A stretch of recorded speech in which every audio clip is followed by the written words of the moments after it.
Hey everyone, my name is Erin and I'm a counselor here at the DeSales Wellness Center. I wanted to jump on video today to talk to you guys about working from home.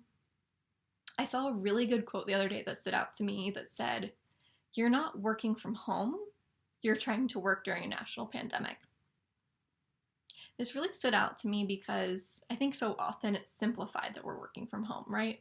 That we get to work from the comfort of our room, that we get to spend time with family, that we get to work in our pajamas. And those all are great added perks. But we're also facing new challenges that we've never known, right? What happens when someone jumps up in the back of our Zoom meeting? Or on a deeper level, what is it like to balance work and a lot of new anxieties that might be coming up?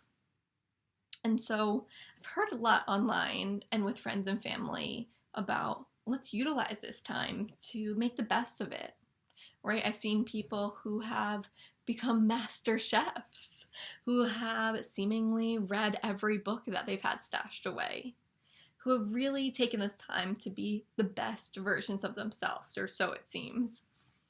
And one, everything online is not the way it appears, right? But two, I think it creates this culture that we're supposed to be doing more and being more productive, which is great if you can. There's definitely a sliding scale of how people are responding currently to coronavirus. But I don't know about you guys. For me, there's felt like this immense pressure to do more, to be better, to work harder, to be smarter. And while those are all great motivators, sometimes it can almost feel too much. And so I wanted to take this time to remind you guys that you don't have to always be on, right? You don't have to be the best versions of yourself 24/7. That's just not realistic, and it's really not realistic right now, right?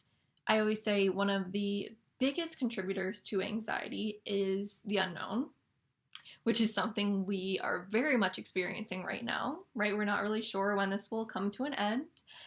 There's a lot of questions in mind, so there's a lot of what ifs, which can really trigger our anxiety.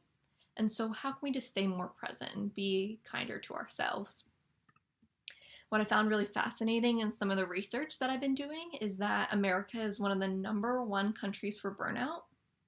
And so the average American works over 40 hours per week.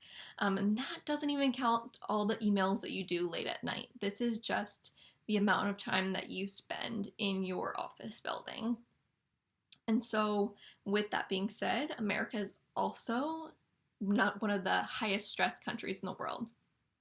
So yes, on one hand, we've got high productivity. We're great workers.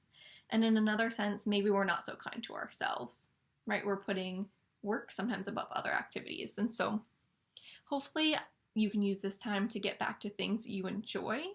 But I think the key word is enjoy, right? I don't want everyone to be doing these activities for the sake of keeping up with the Joneses. I want to do, for example, I want to do more than the person next to me. I want to be fitter.